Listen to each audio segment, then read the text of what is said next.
A friend of mine was telling me about a product that he was researching called Ormus or Ormes. He'd been taking some, was having some good results from it.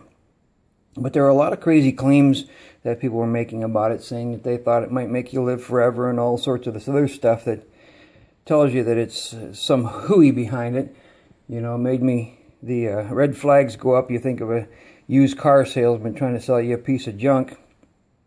And so I was a bit turned off and hesitant to even get involved with it, but he brought it over, and we put it in this jar, this bottle, and wrapped it in aluminum foil because it's supposed to be protected from EMF. And so I thought, well, there's 3 tests I know I could do right off the bat with it. One is a pendulum test, and in order to tell about how this works, I have basically turned my body into, and other people have done this too, turned my body into something similar to a crystal radio, because the body has ion fields that radiate out of the hands of a person who's fairly healthy electrically. Usually it's about 6 inches. Radiates out of the hands and can detect ions in that field. And if the body wants the ions that are in that field, it will turn the synapse, when the synapse fire, because if you hold your hand out like this, you'll get random jerking of your hand. It's really noticeable if you hold like a laser pen against the wall. You'll see the random jerking. But if your body is in a field that it wants something or doesn't want something, it will actually turn that randomness into a clockwise or counterclockwise rotation. But if you hold out something like this, that clockwise or counterclockwise rotation will actually start the bobber, the pendulum, to start to rotate, because random movements will not cause it to turn. But if it starts to do any clockwise or counterclockwise formations, then it will start to move this. So basically what you do is you turn your body into a crystal radio. You use the water in your body as the crystal. You're using the ion fields, and you use your brain as a tuner. And this is very important because I have to keep my brain tuned to the ion fields. So I keep my brain locked into the ion fields. I do not ask the pendulum questions. A lot of people will do that. They'll set out a bunch of answers on a sheet of paper, and then they'll ask their pendulum questions, and it will start to swing in a direction toward one of those answers. But this is tapping into the subconscious, or this is, and sometimes actually tapping into the spirit world. And I don't do that. I keep my tuner locked in so that all I detect is the ion fields. So anyhow, the first test that I did with it to detect the ions of it, I just held this over it, and I got absolutely nothing. It's like, well, my body's not detecting any ion activity inside of this. So that was a dud. The next thing that I did is, if you've seen my crazy orgonite discovery videos, you'll see that there are fields that come off of cement cones, and actually almost anything that has carbon in it. And I'm able to track those fields. So I thought, well, let's see if the fields avoid this product. So I gave them a cognitive command, and the fields went right to this. So it's like, well, the pendulum doesn't detect anything. The fields are not avoiding it. So I thought, well, the next thing we're going to have to do is just try taking it. And I just set it aside. I had a lot of other things to do. 4 hours later, I went back to it again. And I just thought, well, let's just double check this. And I held the pendulum over it, and it started going clockwise. I thought, what in the world? 4 hours ago, there was nothing here. And now it was going clockwise. And to do the pendulum test, the way this is normally used, we use it for monitoring people's mineral balances. Because if your body is high or low in something, it will give you, like the iron, for example. If it goes clockwise like that, it means your body wants it. If it goes counterclockwise, then your body doesn't want it. Now, some people, the favorable and unfavorable directions are actually reversed. But mine is clockwise if you want it and counterclockwise if you don't.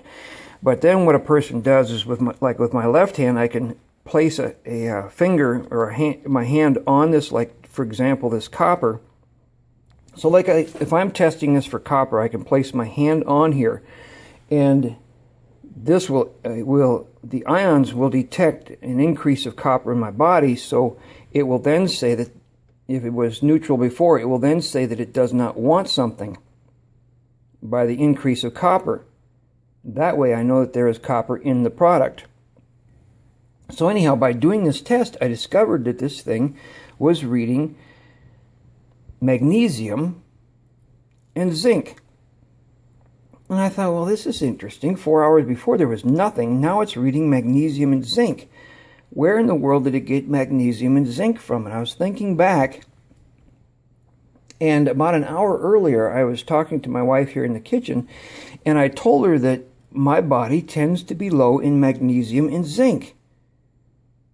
And somehow, by me saying that, it was now reading magnesium and zinc. I thought, this is really interesting. So then I went and I started doing the test with the minerals, and whatever mineral I spoke, this would start reading that it had ions of those minerals in it. And I could double check it with the stick, the ion stick. And this really got me curious. So then I thought, well, instead of speaking it, let me just think it, give it a cognitive command. So I gave it a cognitive command, and it did not affect it at all. And then I wrote out a mineral on a piece of paper and set it next to it to see if it would change, and it did not change it at all. Then I went and recorded my voice saying a mineral and played that to it, and that did not change it. And I thought, okay, either this is changing or somehow it's affecting my subconscious. So to make the next test, I told my wife, I said, I'm going to leave the room. You speak a mineral to it. Now, I had tested her before. She could speak a mineral and it would change it. So I said, I'm going to leave the room. You speak it when I'm not in the room, and then I will test to see if I can detect the change. So I left the room. She spoke a mineral to it. I could not detect the change. I did this twice, and it could not detect the change. So it was not actually occurring in the actual material itself that is in the bottle. So I thought, well, maybe it's occurring subconsciously because I have to hear it. But the thing that's confusing is, if it is subconscious in my mind, then I should be able to affect it by consciously giving it the cue.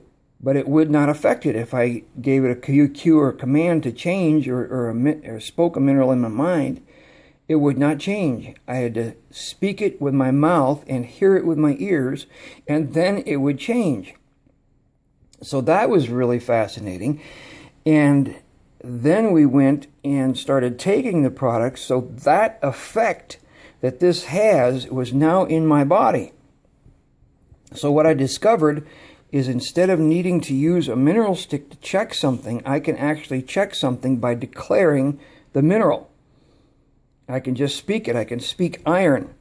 And by declaring iron, my body starts putting out the ion signature of iron, and it says it doesn't want iron. Though if I declare manganese, which goes in balance with iron, then it wants iron, and it does not want manganese. So now I do not need to have the stick. I can actually declare it. And this, it's like, I do not understand that. And if we have to do a test, and I've been mentioning or speaking about minerals, I have to just say clear. And I rub my hand up and down in front of myself just to make a mental note that I'm clearing this out. But like yesterday, my wife asked me how I was doing on iodine. And she said, iodine's really good. You need to check it. Make sure you're taking it. So, of course, she mentioned iodine, and I went and tested it, and it was negative. And I thought, well, that's interesting. And then I remembered that I have the Ormus inside of me. So then it was like, okay, clear, because she'd been talking about iodine. I'd been speaking about iodine. Of course, it's going to read that it doesn't want iodine. So I cleared it. And after I cleared it, let me see if I can force it here, then it said that it wanted it. So then I went and took some. But so this is quite a mystery. That Ormus, by speaking it and hearing it, will change the ion effect of it. The other thing that was fascinating, because people talk about Ormus, particularly about the monatomic gold that is in it. So I thought, well, let's try this with metals. So I started speaking metals to it, and the same effect was occurring. To all the metals that I could think of to mention to it, the same thing was occurring. If I spoke the metal, my body would put out the signature of that metal, except for gold. It would not do it with gold, and perhaps it has some relationship to the fact that there is monatomic gold in Ormus. I do not know. This is a mystery, but I'm just going to pass it on, and thanks for watching.